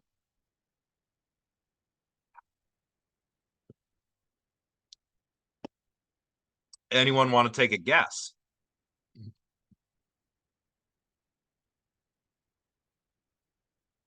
Well, that's why, yeah, specifically that is the issue with Wikipedia. I really like Wikipedia. I think that of all the internet stuff, YouTube, Facebook, MySpace, Wikipedia. Well, my no, MySpace was cool back in the day. Um back in my day, we had MySpace. No, um, sorry, my partner's laughing at me. No, MySpace was legit awesome. Um, but why don't we cite well, we don't cite Wikipedia because yeah, anyone can make changes. Why don't we cite other encyclopedias like Britannica? Why can't you cite Britannica or some other set of encyclopedias? Well, it's because they're not produced by scholarly institutions. They're produced by businesses, right? Back in the day, again, I'm sorry, I don't want to overuse that phrase, but how you'd get an encyclopedia is there'd be a salesperson who'd come to your door to sell them to you. That was they were a product. They're not scholarship, they're a product. They're not made by universities, they're made by companies. So that's why we don't cite them. Also, don't cite dictionaries unless you are, you know, trying to explain the etymology of a word, the descent of a word through time. You can use the Oxford English Dictionary for that, but you should not use dictionaries to define. I know this sounds crazy, but you don't use them to define terms in a paper because dictionaries don't define terms. They simply record how words are being used, and the way words are used changes over time. To give you an example, oh, I don't think I have my copy of Sherlock Holmes handy. But who is familiar with the ejaculations of Sherlock Holmes?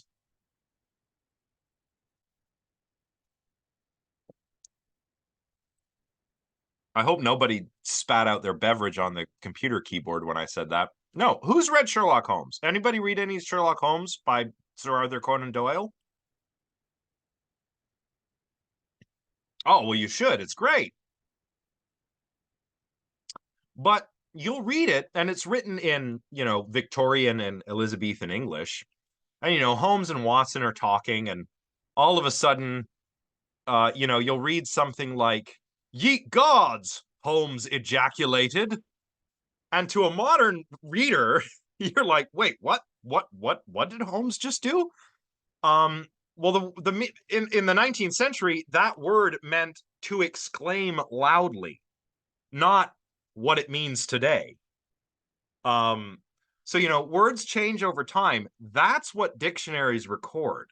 Dictionaries don't actually define the words, right? They just record how they're used. So that's why you don't use dictionaries unless you are specifically explaining the etymology of a word. And if you're going to do that, there's no better source than the Oxford English Dictionary. But since this isn't an English or a linguistics class, you probably don't need to do that. So I wouldn't worry about it. The one encyclopedia that I will allow you to cite. Yeah, oh, that's another. Yeah, that's right. Gay originally just meant like joyful, right? Like Nietzsche. Well, like here's a perfect example. I have my copy of Nietzsche, The Gay Science. Now, this is translated from, I think it's Die Fröhliche Wissenschaft. My German is very bad, so I'm very sorry for mispronouncing it. I wonder if I can find, but yeah, which means like joyful, the joyful science, the joyful science. It's only recently that it came to be known, came to be associated with homosexuality. And at first it was so in a negative sense, and then it was reappropriated in a positive sense. Yeah, guys used to just mean male. Nowadays, well, some people are still sticklers about this, but I think of guys as pretty gender neutral. Like when I say hey guys, I mean like, guys, gals, and non-binary pals kind of thing, right? I mean everybody. Um, but yeah, I mean, same thing. I mean, heck, man, the word man. used to be the gender neutral term for humanity. And then there was the word woman for women and where for men. This is where our term werewolf comes from.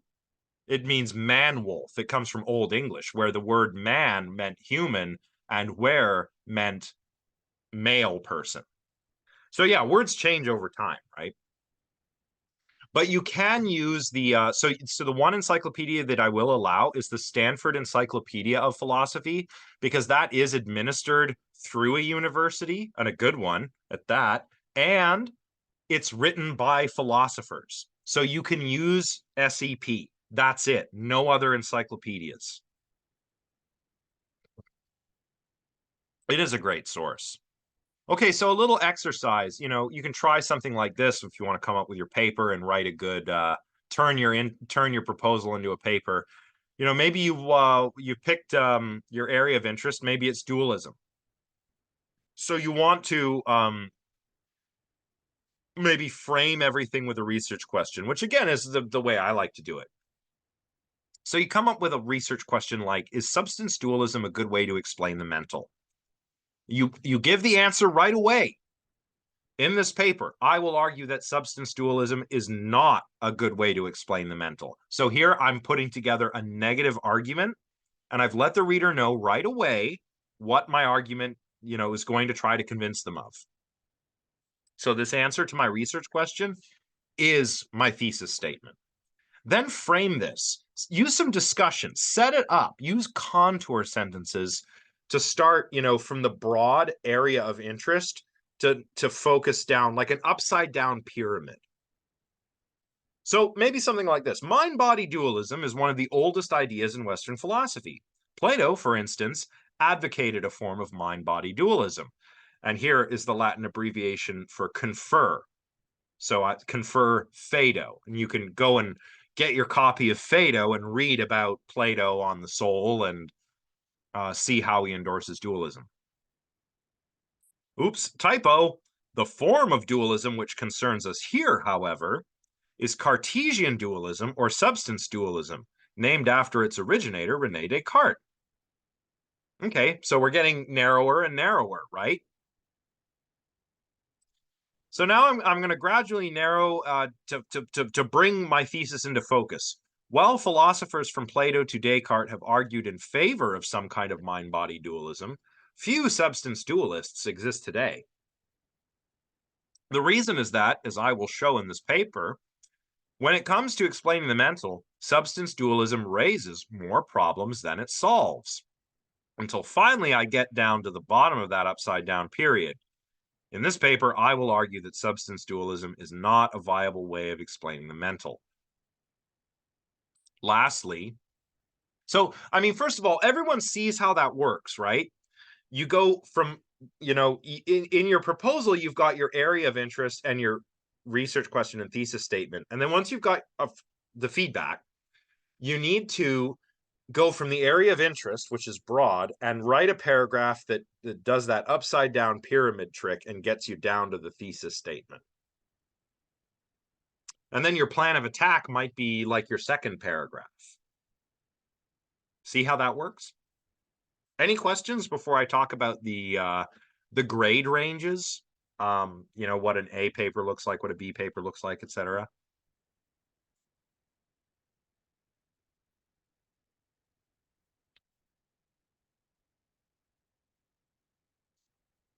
Okay. So a lot of people ask me about rubrics, and I don't really have a rubric of my own, although I have linked rubrics that will be helpful for you in the helpful materials module, although I don't strictly follow them. This is what a really good paper versus a really bad paper is going to look like. So a paper in the A range is going to have a really well put together thesis. It's going to be very well researched. It's going to be very well argued. There's going to be no errors of reasoning. The writing will be very good, nearly perfect, probably just one or two little mistakes. You're going to be using your evidence in a way that shows me that you understand the evidence that you're using, right? So you've gathered lots of research. You've done a great job on getting the research. You're also using it properly in your argument. You're showing me that you know what everything means, what it implies, and you know how to get from your premises to your conclusions and why the evidence you've gathered supports your argument. A paper in the B range is basically going to be like a less perfect version of this. You can have a good thesis, not a perfect one, but a good one. Your research is good, but maybe could have been a little bit better. Maybe there are some sources you could have used, but you didn't or didn't find. Your argument will be solid. Maybe there'll be room for improvement, but it'll be, on the whole, good. Again, writing's going to be good. Few mistakes here and there. The sources are good, but you're not utilizing them as best as you can. Just remember that a paper in the A range is excellent. A paper in the B range is good. B's, a lot of people are like, oh man, I got a B. A B is good. It's not great, but it's good. Paper in the C range is satisfactory. You have a poorly stated thesis, an unclearly stated thesis, or maybe no thesis at all. Maybe you pose the research question, but you don't answer it. Or you don't provide your thesis till the end of your paper. All was provided at the beginning. Your argument might be poor, might be full of fallacies. There might be substantial problems with spelling, grammar, sentence structure. The sources you're using are bad. You're using YouTube videos and not academic journals, right? A paper in the D range is poor. You have a terrible thesis or none at all. There's no argument there. It's all survey. Or you have a bad argument where you commit lots and lots of errors of reasoning. Very, very bad writing, poor sources, or none at all, right? I almost never see D papers, but I do from time to time. Most papers in this class will probably fall within the B range. A paper that fails puts in no obvious effort. It's just terrible. We've all seen terrible papers. Don't write one. And of course, plagiarism will also result in a failure. So don't do that. Chat GPT might be able to write a really badass paper. But if I find out Chat GPT wrote it, you're failing. And I got to submit an academic misconduct report on top of that. Don't make me do that. An A+ paper will do everything that an A paper does. You'll have an excellent thesis, great research, it'll be just all around an excellent paper, and you'll go a step further. You will impress me. And I'm not easy to impress. You will submit an A+ paper is going to tell me something I never thought of. An A+ paper is going to be truly original. An A+ paper is going to be something that a grad student might write, right? So A+ paper is hard to do. If you don't get an A+ and you only get an A, hey, you still did great, okay? But an A+ paper is a paper that really impresses me. That's it. Now, what kind of topics could we pick for a paper like this? Or I should say, right off the bat, I like creative topics. I like imaginative topics. I want to see that. I think that creativity is very important. I think that creativity is just as important as critical thinking in a philosophy class. So I want to see you get creative. An A+ paper, by the way, is probably going to be a pretty creative paper. So don't be afraid to get creative. So who has some ideas that they're thinking of that they want to share? And you can put your hand up. You can jump in the chat, whatever you want. We'll just spend a few minutes on possible topics because it is awfully warm out today, and I think people's brains are melting.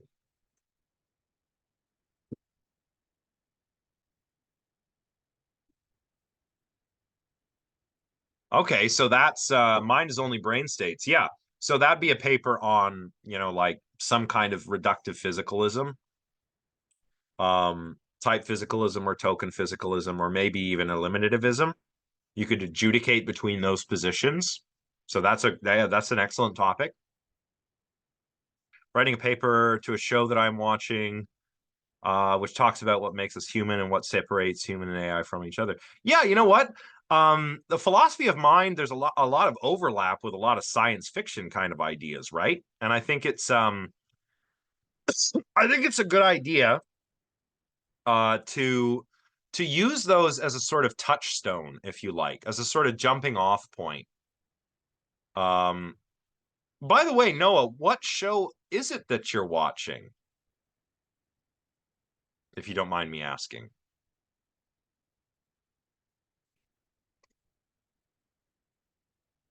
Oh, that's a really good one. That's a really good one. I watched that as soon as it came out because I used to watch the old Astro Boy when I was a kid. That was on before I went to school. It was the first anime I'd ever seen. But Pluto is a very interesting philosophical reimagining of it. So yeah, absolutely. If you want to use that as a sort of jumping off point for your discussion, I really do encourage that. Yeah, Jose Luis Bermudez's theories. That's a good. I would just recommend being a bit more specific. But Aldwin, that is a good topic. Absolutely. Jacob, your hand is up. Would you go ahead, please?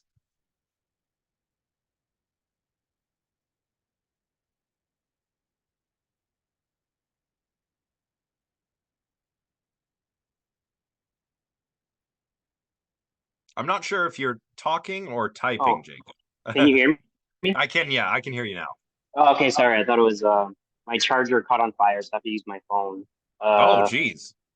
yeah. I was wondering because I've been reading. You can see my screen, right?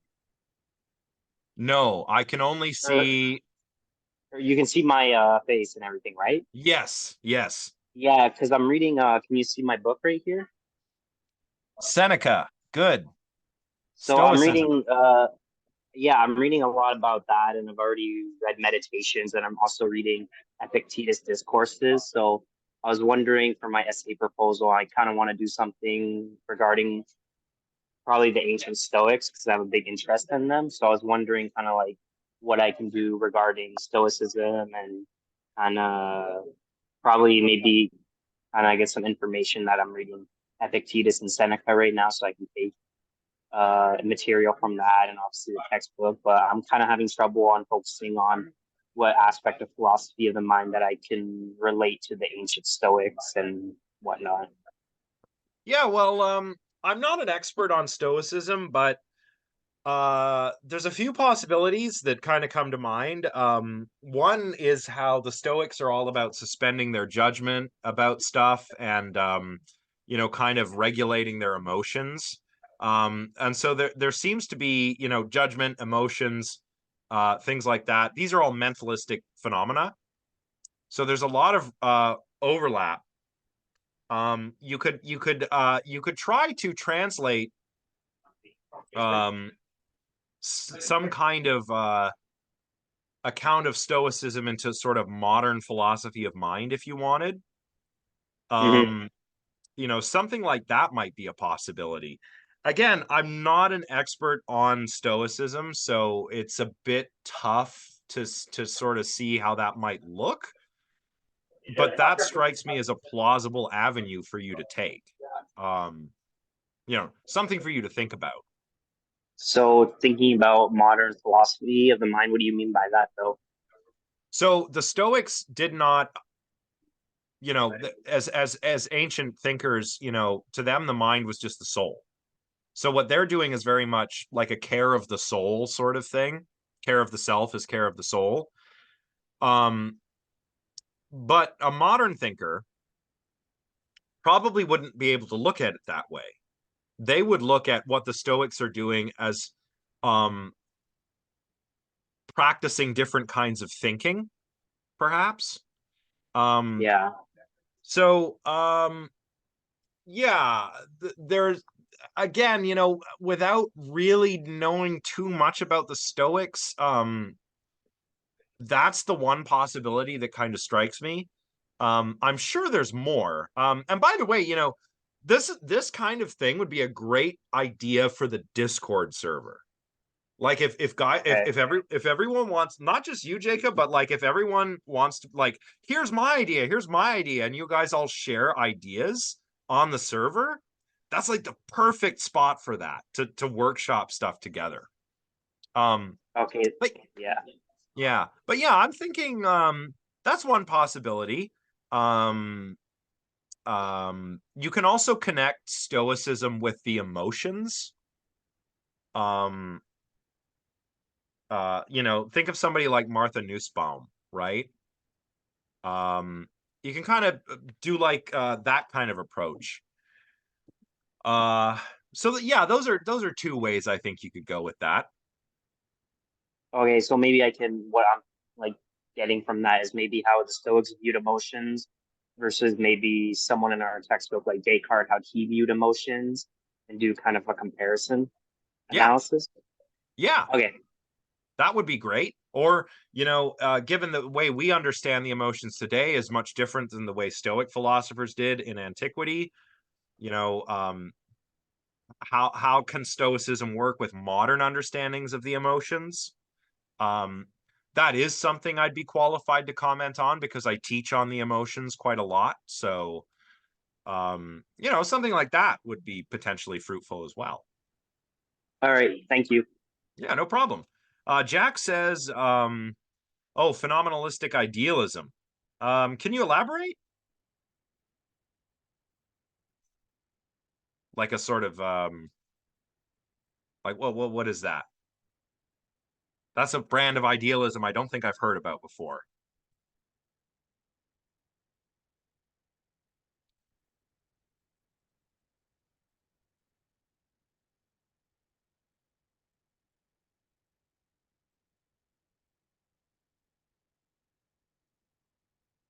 Hmm. Oh, interesting. I mean, I suppose that would be. I mean, I like hearing about things I don't know a lot about.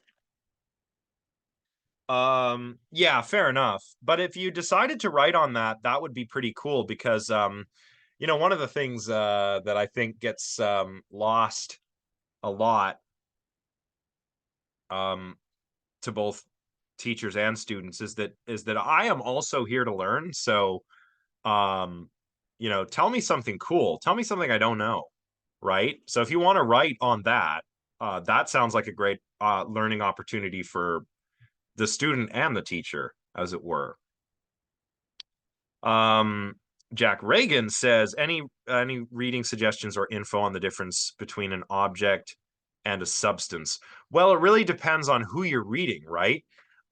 Aristotle is one place you could go, and Aristotle,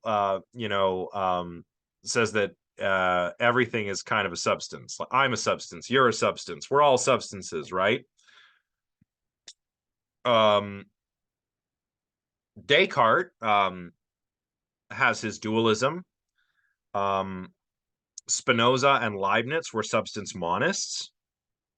John Locke has this substance as substratum view.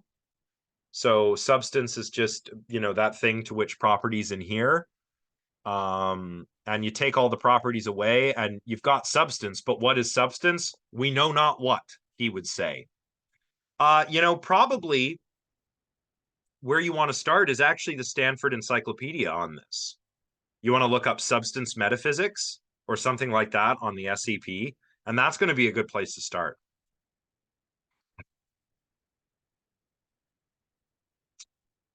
Um, I don't think they would be a substance. Yeah, I don't think holes are substances. The holes would be the property of the things which have them, I guess. But again, it depends. It depends. The metaphysics differ depending on who you're reading. But yeah, Aristotle, Locke, uh, Aquinas, if you want to get crazy, like the scholastics had a lot to say about substance. There were the nominalists, right, who were like, yeah, substances, nah, we just got names for things, you know. Um, I think you should go to the Stanford Encyclopedia for this. See if there's a survey article on substances, and that's probably going to be pretty helpful for you. Let's see, what else? What else? Anyone got anything else?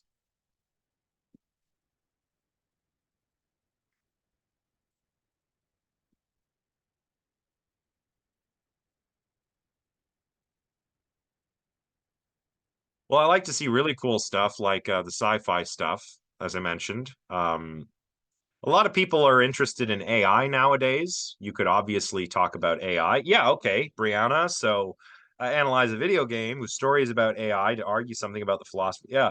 Oh, is it Detroit Become Human? Aha, yes. Yeah, I've had students write on that before. And yeah, that would be great.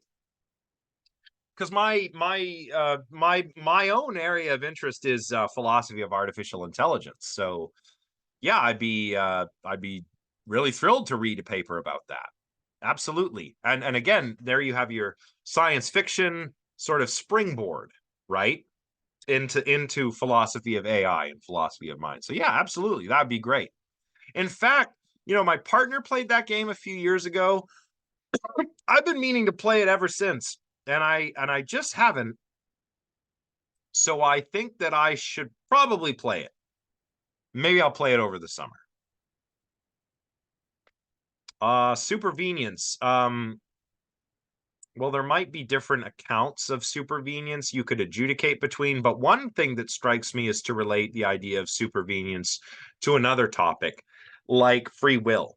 Jaegwon Kim endorses supervenience, but he's also an epiphenomenalist, which means that he believes that mental states uh, do not have any causal power. They're just sort of like they're all effects, no cause. So supervenience is cool, but it leads to very interesting discussions on agency and free will. So that is where I would take that. Definition of consciousness, reference altered. Yeah, that would be good too. You could definitely talk about consciousness. I recommend Susan Blackmore's book, Consciousness: An Introduction. Read the first couple chapters. They're very easy, very accessible, not very long. Read the first 3 chapters, and you will definitely come up with something. Definitely.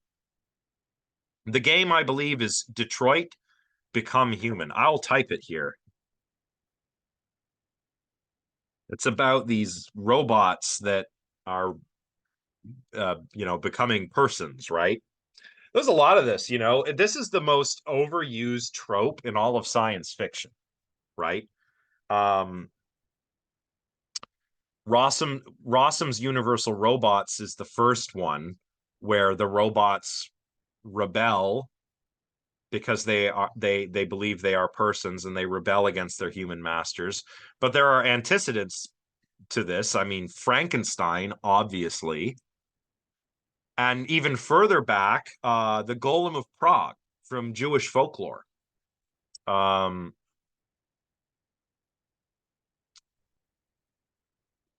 so yeah, that's great. So when writing an essay and relating it to a piece of media, as that piece of media only is able to serve as an example, yeah, you can do either of those. I'm okay with either of those. You can use it as an example, or you can analyze the media itself. So you could, for example, use like Detroit Become Human as a springboard into a discussion about AI and whether they could think or be conscious or have rights. Or you could look at the characters in the game and apply the philosophy of mind that we're learning to analyzing those characters. Either way is fine with me. Yeah. But there's a lot of that. If you want to do the AI stuff, you've got the Golem of Prague, you've got Frankenstein, you've got Rossum's Universal Robots, you have the Terminator franchise. Blade Runner is so good. Battlestar Galactica, all of the Star Trek. Star Wars, the robots are basically slaves. So I don't know if there's much there if you want to talk about Star Wars, but yeah, Luke Skywalker, slave owner. Think about that. But yeah, the robots of Star Wars, I feel bad because they're clearly sentient and they are enslaved. But on Star Trek, you got Data, and Data's going to become human, and he's going to be a real boy, and it's just I don't know. Star Trek is so much kinder to its robots than Star Wars is. Um, well, there's a lot of philosophers who discuss free will and supervenience. I mean, Kim would be the place to start. I would skip ahead to his chapter on mental causation. Um, but there's a lot of philosophers who discuss free will. Um, Again, this is an SEP sort of thing. Like if you've got an area of interest and you're like, who do I start with? Go to the Stanford Encyclopedia, read the article on free will or the article on epiphenomenalism, get a lay of the land, right? And then narrow down, right? But Kim would be a good place to start. Yeah, Jill, that would be great. Um, oh yeah, Serial Experiments Lane. Wow, yeah, that's an obscure one, isn't it? That's like 90s cyberpunk. Yeah, that's like peak 90s cyberpunk anime. Um, it was confusing. But shows like that, Serial Experiments Lane, Ghost in the Shell, these are what inform movies like The Matrix, right? Boy, it's really great to see that these classic anime are being enjoyed. Uh, that's great. I had in my previous class, I had a couple of students who wrote papers on Neon Genesis Evangelion and notions of the self in Neon Genesis Evangelion. And I thought, oh, like, wow, I'm so glad that students are, that the young folks are into this stuff. Like, it's really great. Because, like, the 90s, in a lot of ways, the 90s was like this kind of golden age for anime. Um, so that's great. I love that. Ah, spill my Coke Zero. But yeah, Neon Genesis. Not everyone likes it. I love it. It's definitely in my top five. Um, yeah, getting back to dualism, free will, and morality. Yeah, you can talk about how the cognitive revolution has left us with property dualism, but it has done away with substance dualism. So Jill, you could kind of frame this within the like an adjudicative look at dualism, substance versus property. That would be a way to do it. You can talk about Descartes on free will. There's so much on free will. Again, like if you've just got a general idea like free will or consciousness or something like that, like just a general idea and you don't know where to start, go to the Stanford Encyclopedia of Philosophy, read a couple of articles, and get a lay of the land. And that will help you sort out the issues that you're interested in versus those that you'd kind of rather leave for the next thinker. So, yeah. Anything else before we wrap up? It's getting a little hot up here, so I kind of want to wrap up soon. Um, but of course, remember, like, if you guys want to brainstorm amongst yourselves, that's what the Discord server's for. And be kind, be charitable. Students these days, like, honestly, like, if there's one thing that students these days are really good at, it is really good at coming up with interesting, creative ideas. Um, I mean, you guys have access to more media than ever before. And a lot of it is, I don't know, bad, but a lot of it is pretty cool. And thanks to the internet, like, in my class, I had a philosophy of music class last term. I mean, it was with kids that are like 17, 18, 19, fresh out of high school. And I'm like, oh, they'll never have listened to classic rock. No, they know all of it. They listen to Fleetwood Mac, they listen to AC/DC, Pink Floyd. And I'm like, oh, yeah, I guess it's because of the internet and social media, right? Same thing with a lot of other media. Like you have access to so much that, when I was a kid before internet, I just had access to what was on the television or what my parents recommended. once I got the internet, I really got my fingers into, it was because of the internet and my friends that I got to see a lot of anime, for example. And yeah, Aldwin, that's right. The classics are classic for a reason, right? So you guys have access to all of this cool stuff that can inspire you. And you can do this with the philosophy itself, right? That's why we still read Plato. So yeah, definitely.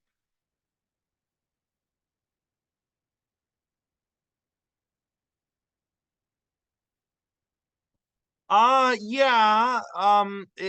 Well, you'd have to make sure that it's a scholarly article. I don't know if this is true. I mean, they've apes request. I don't know if they ask. There are certain questions I'm sure that they haven't asked, but apes do request things. But actually, hey, that would be another great topic. Now that you mention that is non-human animal minds. That'd be an awesome topic. I supervised. No, I didn't supervise. Sorry, I didn't supervise. I was on the committee recently for a graduate student who had written a really really cool thesis. Gavin from the philosophy department. He wrote a really really cool thesis on mind reading in great apes and whether great apes are capable of mind reading or whether they're just behavior readers. And that was a lot of fun to read his thesis, and it got me thinking all about apes again. So I went and saw Planet of the Apes, and I rewatched Chimp Empire on Netflix. Like it kind of kicked off a sort of an ape binge. Um, Nim Chimpsky, yeah.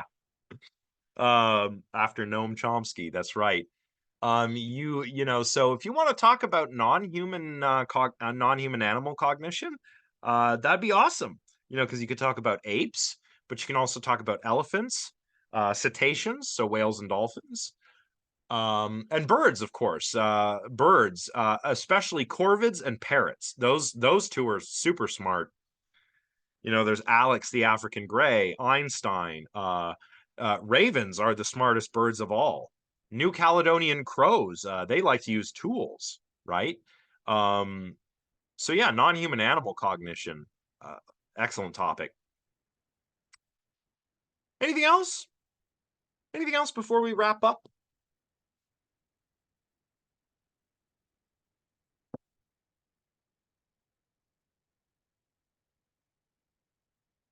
And if you think of a question after the fact, I mean, obviously, a lot of people are going to be watching this. They're going to be watching the recording of this.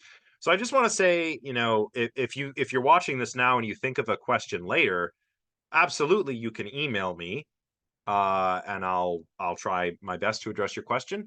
And if you're watching the recording of this and you have a question about your topic, yeah, send me an email.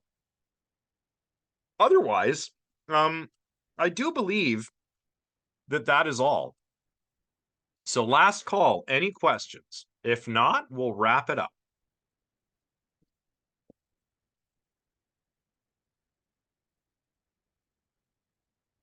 Yeah, well, that's why I do this, Aldwin. Anxiety is all about uncertainty. Like, oh my God, I'm nervous about my essay. Why? Because I don't know what the heck I'm supposed to do. So I'm telling you, right? And then the anxiety's gone, and hopefully that frees up some of those cognitive resources that you can write a really good paper. And you know what? Students in my classes tend to produce pretty good papers. Like I said, most of them tend to be in the B plus, B plus. I do get a lot in the A range. And I get some A pluses that really do blow me away from time to time. So yeah, I believe you guys can all write pretty good papers. And if you get stuck or if you have any questions, remember, send me an email, and I will lend a hand. Okay? So thanks everyone. This was a fun one. Remember, the quiz for this week is due this Friday, and it covers the chapter on substance dualism and the chapter on behaviorism. Next week, there is no quiz. But at the end of next week, you will submit your essay proposal. And remember, your proposal doesn't have to be perfect. It's just a proposal. The idea is it's not a full essay yet. We're going to give you feedback and help you turn your proposal into a nice essay. So thanks, everyone. I will see you all next Monday, where we will talk about machine functionalism. All right. Thanks. Have a good day. Try and stay cool. It's too hot out. It's way too hot.